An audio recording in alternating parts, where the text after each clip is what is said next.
আমাকে আসন্ন রমজান উপলক্ষে একটি প্রাথমিক দার্স দেওয়ার জন্য বলা হয়েছে। বলা বাহুল্য যে আমরা সবাই রমজান আসছে এটা নিয়ে বেশ উৎফুল্ল, এবং আমি দোয়া করি যে আল্লাহ আমাদেরকে আবার এই মাসটি প্রত্যক্ষ করার সৌভাগ্য দান করুন, এবং এই মাসের আগে এবং মাস চলাকালীন সকল ইবাদত যেন আল্লাহ কবুল করে নেন। এবং আরো দোয়া করি যে আমাদের সবাই এবং আমাদের পরিবারের সকলে যেন এই বছরের লাইলাতুল কদরটা পাই ইনশাআল্লাহ। আমি আজকে আপনাদের সাথে কোরআনে কিভাবে রমজান নিয়ে আলোচনা করেছে তা আলোকপাত করতে চাই। বিশেষত এই আয়াতের মাঝে যত রত্ন লুকিয়ে আছে, আল্লাহর তরফ থেকে যে এই আয়াত কত উপহার দেওয়া হয়েছে তা গণনা করে শেষ করা যাবে না। আমি আপনাদের সাথে কিছু শেয়ার করতে চাই ইনশাআল্লাহ। কেন?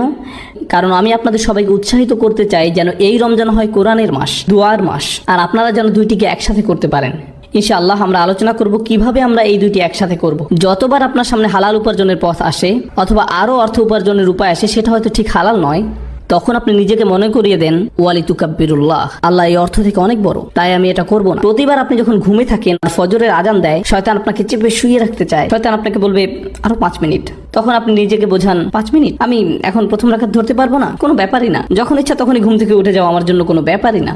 এরপরে যে জিনিসটা আপনি জানেন সেটা হলো সকাল 10টা। যখন এরকম হয় তখন আপনি বলুন ওয়ালি তুকাব্বিরুল্লাহ, আল্লাহ আমার থেকে বড়, আমার ঘুমের থেকেও আল্লাহ বড়। এটার অর্থ এটাই, আল্লাহকে সবচেয়ে বেশি প্রায়োরিটি দেওয়া। আমার নিজের আকাঙ্ক্ষা, আমার নিজের সালা, আমার নিজের অলসতা, নিজের লালসা, নিজের ক্ষুধা, লোভ, এগুলো থেকেও আল্লাহকে বেশি প্রায়োরিটি দেওয়া জীবনে। এটাই হচ্ছে রমজানের ট্রেনিং।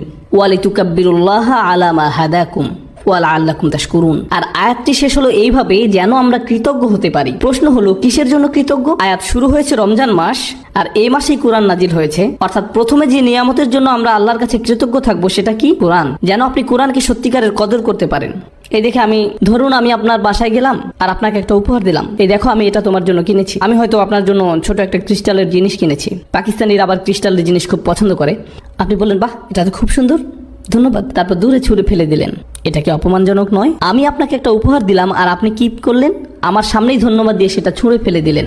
অথবা ধরুন আমি বললাম হেই, আমি তোমার জন্য একটা বই কিনেছি, মনে হয় তুমি পছন্দ করবে। আপনি এক টুকরো কাপড় নিলেন এবং সেটাকে পেঁচিয়ে একেবারে ফ্রিজের উপরে তুলে রাখলেন। আমি এইভাবে রাখার জন্য আপনাকে বইটি দেইনি। কেন দিলাম বইটি আপনাকে? যেন আপনি এটা পড়তে পারেন। আপনি এই উপহারের জন্য সন্তুষ্ট নন, বুঝলেন? আল্লাহ বলছেন যেন তোমরা কৃতজ্ঞ হতে পারো, যেন আপনি এমনভাবে কোরআন কদর করতে পারেন যেমন আপনি আগে করেননি। রমজান যখন শেষ হয়ে যাবে তখন মনে হবে আপনি কোরআনের সাথে একটা নতুন সম্পর্ক গড়লেন। আপনি এটাকে কখনোই আর সরিয়ে রাখতে পারবেন না।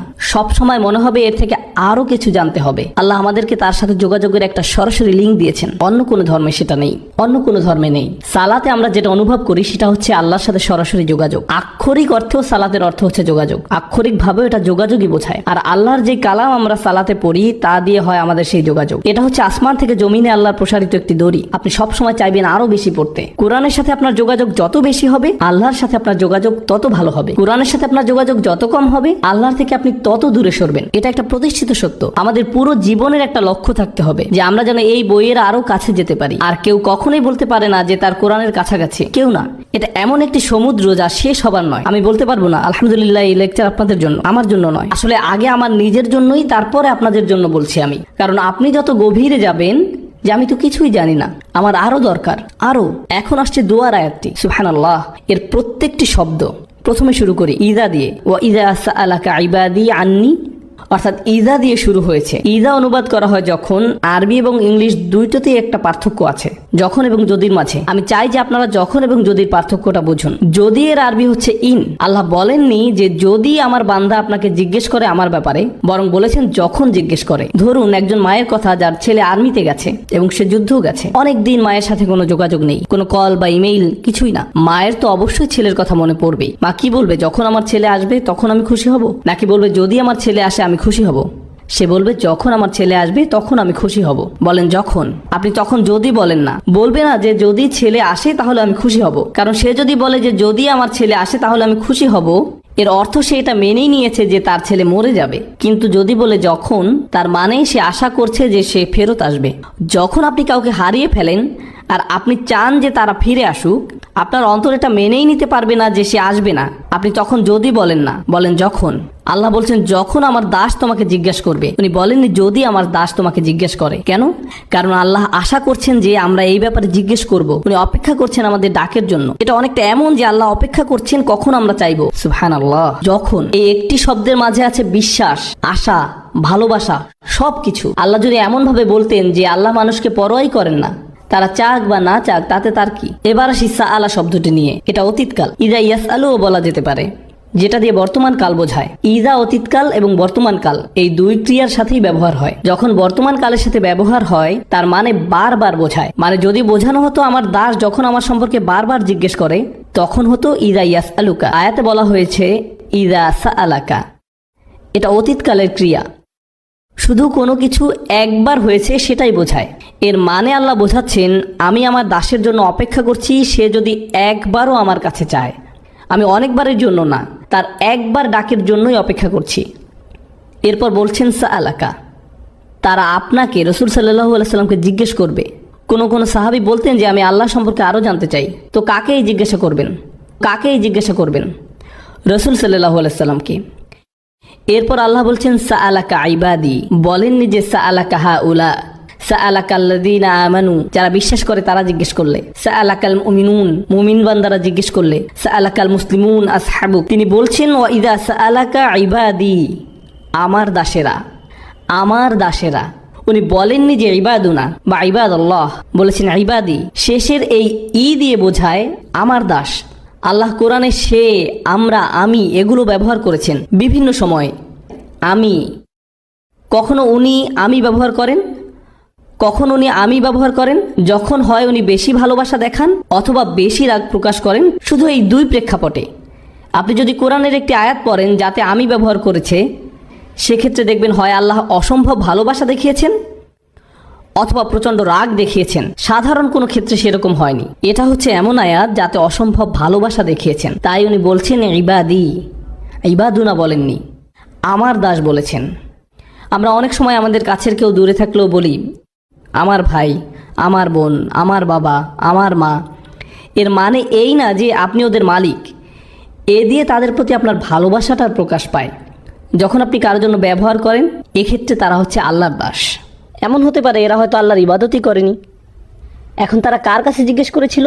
দেখি আপনাদের মনোযোগ কেমন আছে। তারা কি আল্লাহর কাছে সরাসরি জিজ্ঞেস করেছিল নাকি রাসূলুল্লাহ সাল্লাল্লাহু আলাইহি সাল্লামের কাছে জিজ্ঞেস করেছিল? তারা রাসূল সাল্লাল্লাহু আলাইহি সাল্লামের কাছে জিজ্ঞেস করেছিল। এখন আমি অর্থটা আবার বলি, যখন তারা আমার সম্পর্কে জিজ্ঞেস করে তাহলে তাদেরকে বলো আমি নিকটে। আয়াতে কিন্তু বলা হয়নি তাদেরকে বলো, আয়াতে বলেছে ফাইন্নী করিব। যখন তারা আমার সম্পর্কে জিজ্ঞাসা করে তখন আমি একদম কাছে, তখন আমি একদম কাছে। কোন জিনিসটা বলা হয়নি? তাদেরকে বলো ফাকুল্লাহুম ইন্নী করিব। কিন্তু এখানে কোনো ফাকুল্লাহুম নেই। কেন? লোকজন রাসূলুল্লাহ সাল্লাল্লাহু আলাইহি সাল্লামের কাছে জিজ্ঞেস করতে এসেছিল। হয় না আমাদের সময় লোকজন আলেমদের কাছে গিয়ে জিজ্ঞেস করে আল্লাহ কি আমার দোয়া শুনবে? আমার অনেক ভুল হয়, আমার অনেক নামাজ বাদ গেছে, আল্লাহ কি তারপরও আমার দোয়া শুনবে? আল্লাহ কি আমাকে জাহান্নামে নিক্ষেপ করবে? এগুলো মানুষ আলেমদেরকে জিজ্ঞেস করে। আর এই ক্ষেত্রে সাহাবীরা রাসূলুল্লাহ সাল্লাল্লাহু আলাইহি সাল্লামকে জিজ্ঞেস করেছিলেন। আল্লাহ নিজেই সরাসরি উত্তর দিলেন।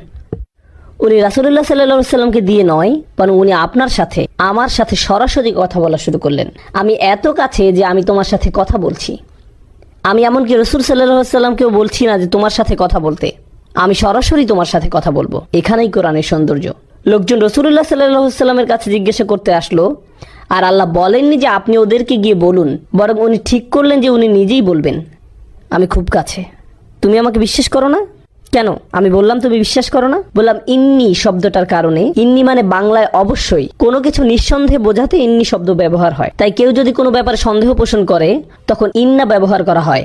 এখানে আল্লাহ বলছেন কখনোই আমি কাছে নেই, এই সন্দেহও করো না। কেন তুমি সন্দেহ করছো যে আমি কাছে নেই? কেন তুমি ভাবছো যে আমি তোমার থেকে দূরে সরে যাব? তুমি আমার থেকে দূরে সরে গেছো, আমি না, তুমি সরেছো। তুমি আমার অবাধ্য হয়েছো, তুমি আমাকে ভালোবাসা বন্ধ করেছো। আমি কখনো তোমাকে ভালোবাসা বন্ধ করিনি। তুমি দূরে সরেছো, আমি সব সময় কাছে ছিলাম। আবার করিব শব্দটাও, করিব হচ্ছে ইসমে সিফা, যার অর্থ আমি সব সময় আছি। পুরো বাক্যটা দ্বারা অবশ্যই আমি সব সময় আছি, কাছেই। আমার দাস এটা জানুক। আরেকটা ব্যাপার হচ্ছে আর কতগুলো নাম আছে? অন্তত 99টা। কত সুন্দর সুন্দর নাম আল্লাহর। তাই যখন মানুষ জিজ্ঞেস করলো আল্লাহ সম্পর্কে, তখন তাদেরকে আল্লাহর কোন নামটা বলা সবচেয়ে বেশি জরুরি? ওনার কোন গুণটা? যে উনি একদম কাছেই। কেন? কারণ যখন উনি কাছে আছেন আমাদের জন্য ওনার সাথে কথা বলা সহজ হয়। কেউ যখন দূরে থাকে তখন আমরা তার সাথে কথা বলি না, আর কেউ যখন কাছে থাকে আপনি তার সাথে কথা বলতে পারেন। যখন কেউ কাছে থাকে আপনি তাকে সম্মান করেন। বোঝা গেল? আচ্ছা, এখানের কয়জন বাচ্চা স্কুলে আছে?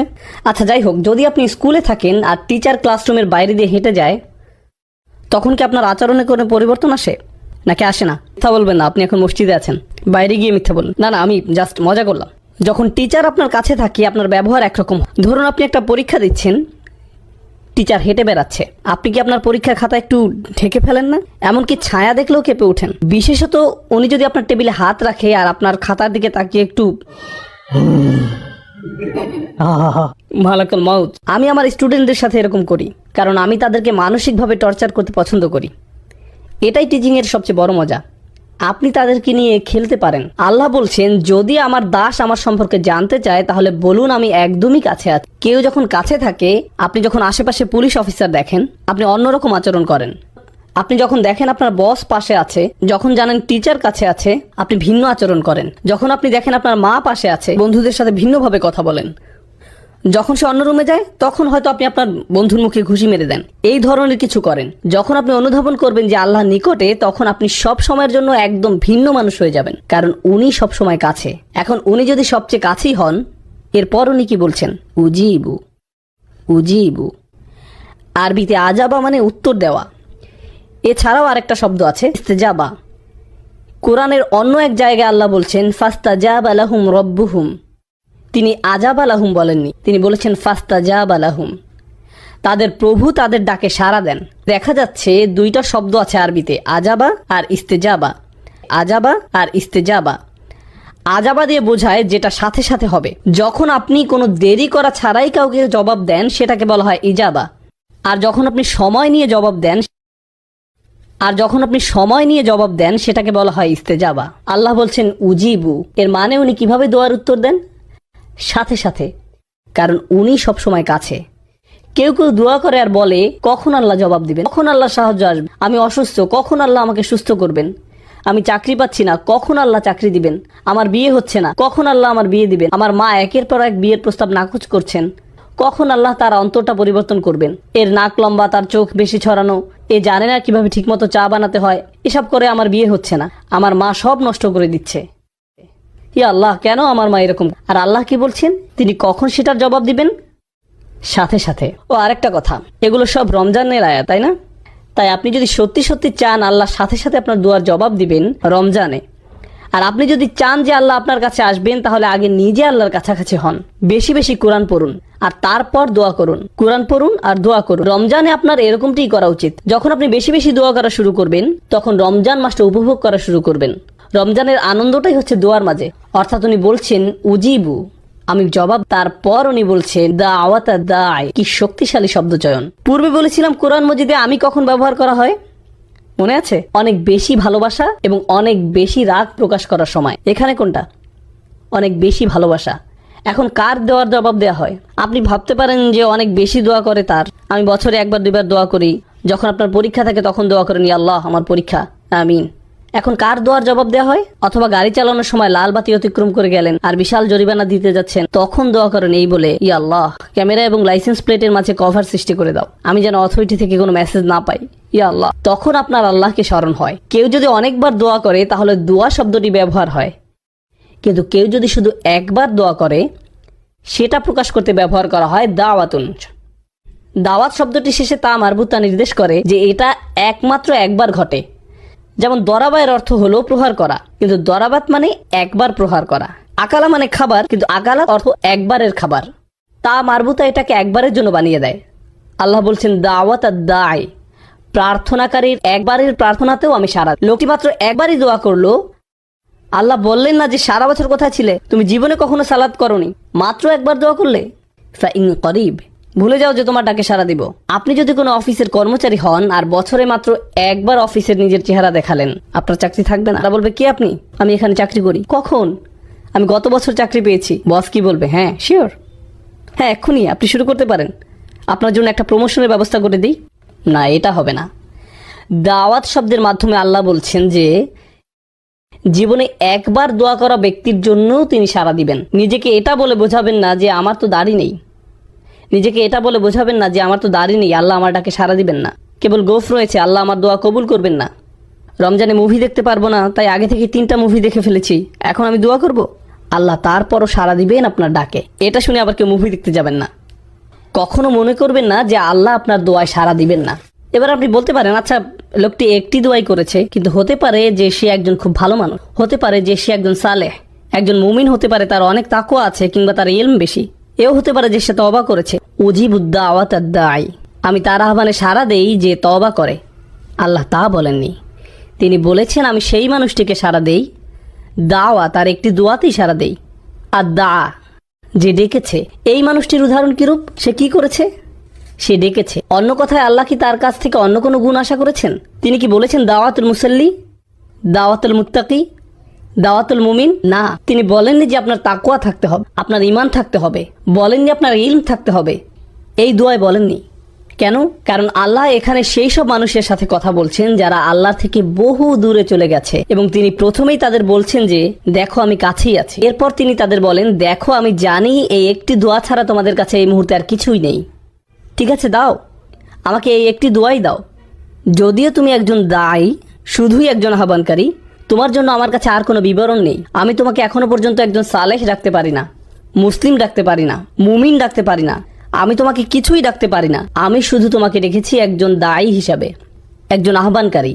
সুবহানাল্লাহ, সেটি কোনো যোগ্যতাই নয়। আরো আগানোর আগে বলে রাখি, আমি বলেছিলাম কখনো একজন বসের 500 জন কর্মচারী থাকে, সে কি তাদের সকলের নাম জানে? না। বিশেষ করে সেই কর্মচারীকে যে তাকে পুরো জীবনে মাত্র একটি ইমেইল করেছে, একটি ইমেইল, কিভাবে সে তাকে মনে রাখবে? কর্মচারীটি যদি তাকে টেক্সট মেসেজ পাঠায়, সে জানবে না নাম্বারটি কোথা থেকে এসেছে। আল্লাহ বলেননি উজিবুদ দাওয়াতাদ দাঈন, তিনি বলেছেন উজিবুদ দাওয়াতাদ দাঈ। এই শব্দটির মধ্যে থাকা আলিফ লাম তাকে মারিফা বানিয়ে দেয়, অর্থাৎ যথাযথ এবং নির্দিষ্ট করে দেয়। অন্যভাবে বলা যায়, যে কেউ আল্লাহকে ডাকে, আল্লাহ বলেন না যে কোনো একজন শুধুই ডেকেছে, তিনি বলেন সেই জন আমাকে ডেকেছে, সেই নির্দিষ্ট মানুষটি। আপনি আল্লাহর কাছে নির্দিষ্ট, তিনি আপনাকে বিশেষভাবে ব্যক্তিগতভাবে চিনেন। কোনো ডাক্তার আপনার নাম মনে রাখতে পারবে না যদি তাকে দিনে 100টা রোগী দেখতে হয়। সে এভাবে বলে চেষ্টা করবে, মুহাম্মদ কেমন আছো, চলে এসো। সবাই মুহাম্মদ, অন্তত সম্ভাবনা তো আছে। সে আপনাকে নামে চিনতে পারবে না। আপনি জানেন আমি মানুষের সাথে মিশি, আল্লাহ আমি তাদের সাথে মিশি। তখন আমি বলটা মরেছিলাম, একজন বয়স্ক ব্যক্তি আমার কাছে এলেন, বললেন বেটা কেমন আছো? আমার মনে পড়ে তুমি খুব ছোট ছিলে, তখন মসজিদের ভিতর ছোটাছুটি করতে। আমি তখন মনে মনে ভাবছি, হায় আমি তো টেক্সাসে থেকে, কিন্তু মুখে বললাম জি আমার মনে আছে। আমি কথা চালিয়ে গেলাম। আল্লাহ আজ্জা ওয়া জাল্লা নির্দিষ্ট রূপ পর্যন্ত চিনেন। আপনি হয়তো বলবেন কোম্পানির সিইও কিভাবে আমার নাম জানবে? আমি তো শুধুই একজন নিরাপত্তা কর্মী। তার অবস্থান কত উঁচুতে আর আমি কত নিচু পর্যায়ে। কিভাবে একজন প্রেসিডেন্ট তার দেশের একজন অধিবাসীকে চিনবে? কিভাবে এটি সম্ভব? আপনারা সবাই যদি আমার কাছে এসে নিজেদের নাম বলেন, আমার কি মনে থাকবে? আমি জানি না, সত্যি আমি জানি না। কারো কাছে যদি আমার ফোন নাম্বার থাকে, প্লিজ কেউ ফোন নাম্বার নেবেন না, কিন্তু যদি থেকে থাকে, যদি আমাকে একটা SMS পাঠান আর আমার কাছে নাম্বারটি সেভ করা নেই, আমি কি জানবো এটা কে পাঠিয়েছে? আমি জানবো না কে পাঠিয়েছে। যখন আপনি আল্লাহকে ডাকেন, আল্লাহ বিশেষভাবে আপনাকে জানেন এবং তিনি তৎক্ষণাৎ আপনাকে সাড়া দিতে চান। তিনি আপনার সাথে তখনই নতুন সম্পর্ক শুরু করতে চান। গতকাল যা হয়েছে তা হয়ে গেছে, আজ থেকে শুরু করুন। আপনি আজই মুসলিম হয়ে উঠুন, আজ থেকেই আল্লাহকে ডাকতে থাকুন। উজিবু দাওয়াতাদ দাঈ। এবার যে প্রশ্নটি আপনাদের আগে করেছিলাম, যে সমস্যাটি আপনাদের দিয়েছিলাম, সেটা ছিল যে ধরুন আপনি একজন গুরুত্বপূর্ণ মানুষের সাথে দেখা করতে চান, সেটি কার শিডিউল হবে? আপনার নাকি গুরুত্বপূর্ণ ব্যক্তির? গুরুত্বপূর্ণ ব্যক্তিটির। শিক্ষামন্ত্রীর সাথে দেখা করতে চাইলে আপনি তার মন্ত্রণালয়ে হেঁটে গিয়ে তাকে বলবেন না যে হেই চলুন আপনার সাথে আমার 1 মিনিট কথা আছে। আমি ডিসিতে গিয়ে বলবো না যে ওবামার সাথে আমার পিৎজার স্লাইস খাওয়া প্রয়োজন। আপনি এমনি এমনি প্রেসিডেন্টের কাছে যেতে পারবেন না। আপনি যদি একজন কর্মচারী হন, যেমন কেউ যদি আগে মাইক্রোসফটে কাজ করতো যখন বিল গেটস ছিল, আপনি বলবেন হেই বিল আমার সাথে পিৎজা খাবে? আপনি সেটা করবেন না। আপনার জন্য তার সময় নেই। আল্লাহকে ডাকার ভালো সময় কোনটি? মানুষ বলে কোন সময়টি আল্লাহর কাছে দোয়া করার জন্য উত্তম, তাই বলে। আর অবশ্যই আমরা রমজান নিয়ে কথা বলছি। তিনি কি বলেন এই ব্যাপারে? তিনি বলেন উজিবু দাওয়াতাদ দাঈ ইজা, যে কোনো সময়, যে কোনো সময়, দাআনি, যখনই সে ডেকেছে, যখনই তুমি আমাকে ডাকবে তখনই আমি তোমাকে সাড়া দিব। সকালে ডাকো আমি সাড়া দিব, বিকেলে ডাকো আমি সাড়া দিব, ঘুমোতে যাওয়ার আগে ডাকো আমি সাড়া দিব। সুবহানাল্লাহ, সম্পূর্ণ আয়াত নয়, এটি আয়াতের প্রথম অংশ। আমি তোমাকে সাড়া দিব যখনই তুমি আমাকে ডাকবে। এটি আল্লাহর আহ্বান। এটা কিভাবে হয় যে আমরা এই আহ্বানকে উপেক্ষা করে যাই? কিভাবে একজন মানুষ আল্লাহর বাণী শুনে দোয়া না করে থাকতে পারে? আমি বুঝতে পারি না। তারপর তিনি বলেন, এতক্ষণে আমি তোমাকে আহ্বান করলাম, আমার আহ্বান হলো আমি তোমার কাছেই আছি, আমি যে কোনো সময় তোমার ডাক শুনতে প্রস্তুত। যদিও তুমি একবার দোয়া করো, তারপরও আমি তোমার কথা শুনবো। দোয়া ছাড়া তোমার আর কোনো ইসলামিক গুণ না থাকলেও আমি তা। তবে তোমার কি করা উচিত? আল্লাহ আপনার জন্য এত সব করছেন, আপনি তার জন্য কি করবে? তিনি বলেন ফালিয়াস্তাজিবু লি।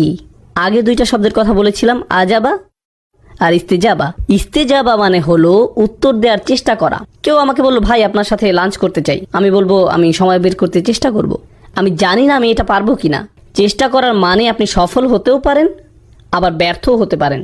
আল্লাহ বলেন ফালিয়াস্তাজিবু লি, তাদের অন্তত আমাকে সাড়া দেওয়ার চেষ্টা করা উচিত। তোমরা আমার কাছে কিছু জিনিস চাইছো, আল্লাহ বলেন তোমরা আমার কাছে ভালো চাকরি চাইছো, স্বাস্থ্য কামনা করছো, তোমাদের সন্তানদের নিরাপদে রাখতে বলছো, তোমাদের বাবা মায়ের জন্য আমার কাছে চাইছো, একটা বাড়ি চাইছো, তোমরা আমার কাছে সব কিছু চাইছো, আমিও তোমাদের কাছে কিছু আশা করছি।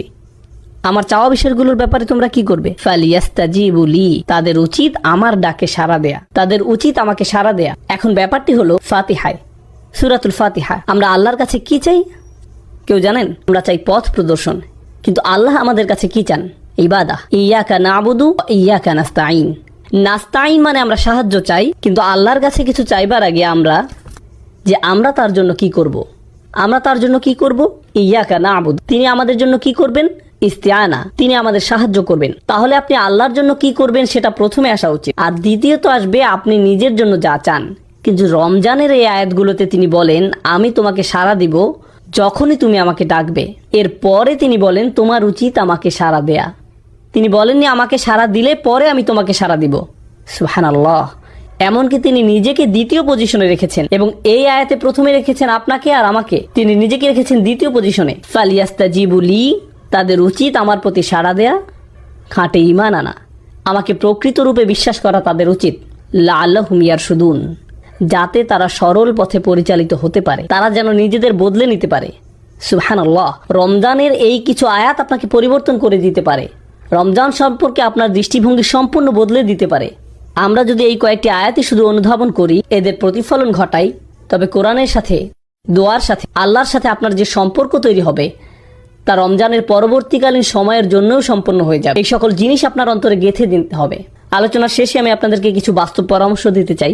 এখন আমি কিছু বাস্তব চিত্র তুলে ধরতে চাই, যে জিনিসগুলো আপনাদেরকে খুঁজে বের করতে হবে। রমজান মাস থেকে আমরা আসলে কি পেতে চাই, রমজান মাস থেকে আমরা আসলে যেটা পেতে চাই। রোজা রাখার উদ্দেশ্য হচ্ছে তাকওয়া অর্জন করা, আর রমজান মাসের উদ্দেশ্য হচ্ছে তিনটি। 30 দিনের ট্রেনিং শেষ করা, আল্লাহর মহত্ব ঘোষণা করা, আল্লাহর কৃতজ্ঞতা প্রকাশ করা। ওয়ালিতুকাব্বিরুল্লাহ আলা মা হাদাকুম ওয়ালিতুকমিলুল ইদ্দাহ ওয়ালিতুকাব্বিরুল্লাহ আলা মা হাদাকুম কুম তাশকুরুন। রমজানের 3টি গোল। এখন আমি আপনাদেরকে বলি তাকওয়ার পথে মূল বাধা কি হতে পারে। আপনারা যেখানে বাস করছেন, যেমন কাতার, দুবাই, খালিজ, আরব বিশ্ব বা মুসলিম বিশ্বের মাঝে, আপনার জন্য, আপনার সন্তানের জন্য সবচেয়ে ভয়ের ব্যাপার হচ্ছে বস্তুবাদ। এটাই সবচেয়ে বড় ভয়। আপনি আর আপনার সন্তান গাড়ি বলতে অজ্ঞান, ব্র্যান্ডের কাপড়, ব্র্যান্ডের ফোন, ইলেকট্রনিক পণ্য, নতুন মুভি, নতুন নামানো গান, মার্কেটে ঘুরে বেড়ানো, এইসব জিনিস নিয়ে আপনি ডুবে আছেন। আপনার পুরো জীবনের অর্থই এগুলো, আর কিছু নয়। আর এটাই দুঃখজনক, কারণ আল্লাহ সাক্ষী, এই উম্মার তরুণরা হচ্ছে সবচেয়ে সম্ভাবনাময়। যখন এই উম্মার তরুণরা কোরআনকে অন্তরে ধারণ করবে, তারা দুনিয়া পাল্টে দিতে পারবে। সত্যি দুনিয়াটা তখন অসম্ভব সুন্দর একটা জায়গা হবে, যদি শুধু এই উম্মার তরুণরা জাগতে পারে। কিন্তু উম্মার তরুণ প্রজন্ম iPhone 5, Samsung Galaxy, iPad, Facebook নিয়েই বুঁদ হয়ে আছে। এই জিনিসগুলোই খুব ভালো কাজেও ব্যবহার করা যায়, কিন্তু মনে রাখতে হবে এই জিনিসগুলো এক একটা অভিশাপে পরিণত হতে পারে। তলোয়ার শত্রুর দিকে তাক করে রাখলে সেটা ভালো, কিন্তু নিজের দিকে তাক করে রাখা খারাপ। এটা একদম সত্যি। এই জিনিসগুলো খুবই ভালো জিনিস। আমি কতবার ফেসবুক ব্যবহার করেছি জানেন? একবারও না। হ্যাঁ, সেখানে আমার ছবি আছে, আমার উক্তিও হয়তো আছে, কিন্তু আমি নিজে কখনো সেটা ব্যবহার করিনি। মাঝে মাঝে কেউ বলে, ব্রাদার আপনি কখনো টুইটারে জবাব দেন না। আমি বলি আমি সুন্নাহ পালন করার চেষ্টা করি যাতে মানুষের উপকারে আসে এমন কিছু বলতে, কিন্তু মানুষের সাথে অনলাইনে কথোপকথনে জড়াই না। আমাদের আরো গুরুত্বপূর্ণ কথোপকথন আছে আল্লাহর সাথে। আসলে কি আপনারা এত কথা চালাচালি করার সময় আছে? এত সময় কোথা থেকে আসে যে একটা ইউটিউবে ভিডিও নিজের সব কমেন্ট পড়ে বসে আছেন? কোথায় পান এত সময়? আমি অবাক হয়ে যাই। তাই আমাদের নিজেদেরকে আগে এসব থেকে বের হয়ে আসতে হবে। বিশেষত রমজানের সময় আমাদের যত সম্ভব এসব গ্যাজেট থেকে দূরে থাকতে হবে। আপনার ফোনের গেমস অ্যাপস গুলো মুছে ফেলুন। রমজানের সেগুলো মোবাইল থেকে সরিয়ে ফেলুন। আপনি হয়তো বলবেন ঠিক আছে আমি পরে আবার ডাউনলোড করব, তাও করুন। বোনেরা এখনই ফেসবুক থেকে বের হন। আমি দেখছি না, কিন্তু যাই হোক বের হন ফেসবুক থেকে। আপনাদের ডিভাইস থেকে নিজেকে দূরে রাখুন। এটা আপনাকে করতেই হবে। বস্তুবাদ আমাদেরকে ধ্বংস করে ফেলেছে, আর আমি বলছি যে এর থেকে পরিত্রাণ পাওয়ার সহজ উপায় হলো আল্লাহর কালামটা বোঝা, একদম নিজের মাঝে আল্লাহর কালামকে বোঝা। আপনি যতই নিজের সাথে আল্লাহর কালাম বোঝা শুরু করবেন, আপনি ততই আর বস্তুবাদে আগ্রহী থাকবেন না। তা দিয়ে তখন আর আপনার আত্মার ক্ষুধা মিটবে না। আপনি শূন্যতা অনুভব করবেন। খালি কোরআন থেকে আনন্দ পাওয়ার চেষ্টা করুন, যেটা আগে করেননি। আপনি যখন কোরআন পড়েন তখন আপনি আল্লাহর সাথে কথা বলেন, তাই না? আর বেশি কি চাই আমরা? এখন আপনাদেরকে বিশেষভাবে কিছু বাস্তব পরামর্শ দিব, যদিও বস্তুবাদের এই সমস্যা সর্বত্রই, কিন্তু আমি খেয়াল করেছি মার্কেটে বা এই ধরনের জায়গায় সবাই পঙ্গপালের মতো ছুটছে। আমি তাদের উপর রাগ করি, খালি আমার যেটা মনে হয় সেটা হলো তাদের হাতে কোরআন তুলে দেয়নি। আমরা তাদের হাতে কোরআন তুলে দেয়নি, আমরা খুশি হবার মতো কিছু তাদের হাতে তুলে দেয়নি, এটা আমাদের দোষ। এখন আসছি শেষ অংশে, বিশেষত দর্শক সারির অভিভাবকদের জন্য কিভাবে আপনি আপনার রমজানকে ভালোভাবে কাজে লাগাতে পারেন সেটার কিছু টিপস। এখানে উপস্থিত সকলের রমজান নিয়ে কিছু লক্ষ্য থাকা দরকার। আমার পরামর্শ হলো আপনি কিছু ছোট সূরা মুখস্থ করতে পারেন। ছোট সূরা বলতে বোঝাচ্ছি 1-1.5 পাতার সূরা, কয়েকটি, যদি পারেন 4টি অথবা 2 থেকে 4টির মতো। এবং আপনি একা না, আপনি আপনার পরিবার সহ এটি করুন। আপনার সন্তানরা করুন, স্ত্রী করুক, স্বামী করুক, যে আগে করবে সে 200 রিয়াল পাবে। এখন দেখা যাবে বাবাই সবার আগে করে ফেলবে, কিন্তু যাই হোক করুন, কোরআন মুখস্থ করুন পরিবার হিসাবে। এটিকে একটি পারিবারিক প্রজেক্ট বানিয়ে ফেল, যে চলো আমরা সবাই সূরাটা মুখস্থ করি। এই যে পুরো পরিবার মিলে আল্লাহর কালামের কাছে আসার প্রক্রিয়া, এটা একটা অসাধারণ ব্যাপার। আমার পরামর্শ হচ্ছে মুসাব্বিহাত, এগুলো মুখস্থ করতে পারেন। আপনি হয়তো সূরা জুমআ, মুনাফিকুন, তাগাবুন, এই সূরাগুলো, অন্ততপক্ষে এই 3টি সূরা অসাধারণ সূরা এবং ঈমান বাড়ানোর জন্য খুবই সহায়ক। পরে যেই কাজটি করবেন রমজানে, আমার পরামর্শ যেই সূরাগুলো মুখস্থ করলেন সেগুলোর দার্স শোনা। আপনি আপনার পরিবার সহ এটি করুন, ওই সূরাগুলোর উপর লেকচার এবং ব্যাখ্যা শোনা। আমি যেই সূরাগুলো আপনাদেরকে বললাম সেগুলোর সূরা 62, 63 এবং 64, এগুলো সূরার ক্রম নাম্বার। আমি এই সূরাগুলো একটি বিশেষ কারণে বেছেছি, কারণ এই সূরাগুলো সেই মুসলিম উম্মাহ সম্পর্কে যারা তাদের ঈমান হারাচ্ছে, এবং এই সূরাগুলোর মধ্যে দিয়ে আল্লাহ ঈমান আবার পুনর্নির্মাণ করছেন। এই সূরাগুলোর আলোচ্য তাই, যখন একটা উম্মার ঈমান দুর্বল হচ্ছে, আল্লাহ সেটিকে আবার শক্ত করছেন আর মুনাফিকের হাত থেকে রক্ষা করছেন, আর তিনি তাদের ঈমানের আসল ফল দেখাচ্ছেন। এই কারণে এই সূরাগুলো সুন্দর আর মুখস্থ করাও সহজ। সূরাগুলোর নাম কি বলুন তো, দেখি আপনাদের মনোযোগ কেমন। 62, 63 আর 64। আমি বলছি না যে রমজানে আপনি আর অন্য কোনো পড়াশোনা করবেন না, যেমন আমি ব্যক্তিগতভাবে আরবি ভাষা শিক্ষার ভক্ত, কিন্তু সেগুলো ঠিক স্পিরিচুয়াল পড়াশোনা বলা যায় না। ওগুলো হচ্ছে উলুমুল আলিয়া, একটা প্রক্রিয়া আরও উচ্চতর জ্ঞান লাভের জন্য। রমজানে আপনি এই ধরনের একাডেমিক পড়াশোনাগুলো দূরে সরিয়ে রাখতে পারেন। সেই জিনিসের উপর আপনার সবচেয়ে বেশি মনোযোগ থাকবে, তাহলে এমন কিছু যা আপনাকে আল্লাহর কাছে নিয়ে যাবে সরাসরি।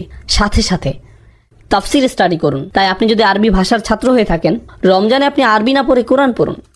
আচ্ছা, আমি একটি প্রজেক্টে কাজ করছি, যাতে আমি আসলে আমার পুরো সময় লাগিয়ে দিচ্ছি এই মুহূর্তে। আর এই প্রজেক্টের লক্ষ্য হলো শুধু 2টি। আমি বিশ্বাস করি দুনিয়াতে যত মুসলিম আছে, অন্ততপক্ষে যারা ইংলিশ বুঝতে পারে এবং বলতে পারে, তাদের কোরআনের ভাষা শিখার একটা জায়গা থাকা দরকার। শুধু প্রাথমিক লেভেলেই নয়, খুব অ্যাডভান্স লেভেলের।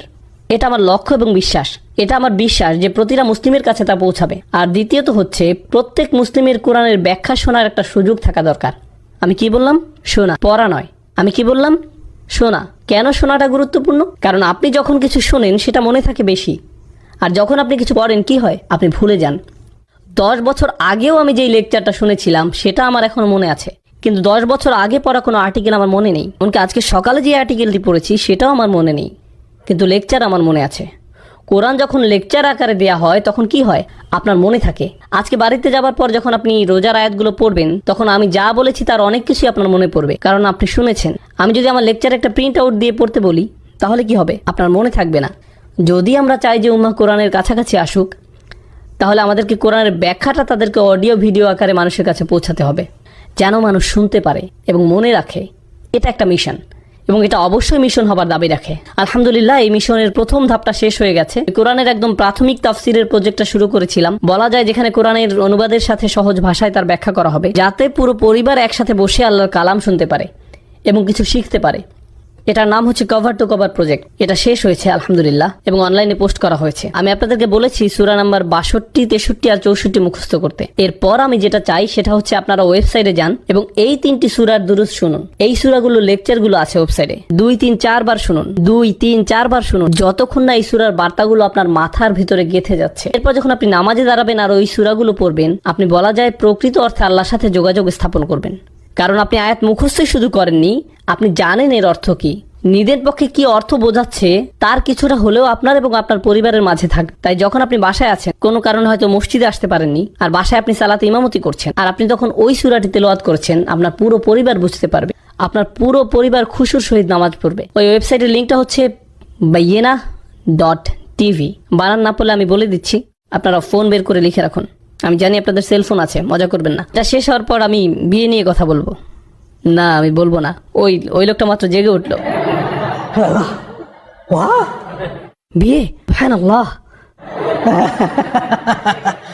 আপনাকে ধরে ফেলেছে। যাই হোক, ওয়েবসাইটের নাম হলো bayyinah.tv। আপনি সূরা জুমআ, তাগাবুন আর মুনাফিকুন এর দুরুস ওখান থেকে শুনতে পারবেন। আশা করি আপনারা উপকৃত হবেন আল্লাহর ইচ্ছায়। আশা করি আপনারা রমজান বিষয়ক আজকের আলোচনায় উপকৃত হয়েছেন। আমি দোয়া করি যে আল্লাহ আমাদের সবার রমজান কবুল করুক। দোয়া করবেন যেন আমি ঠিকমতো আমার জায়গায় ফিরে যেতে পারি। বারাকাল্লাহু লি ওয়া লাকুম।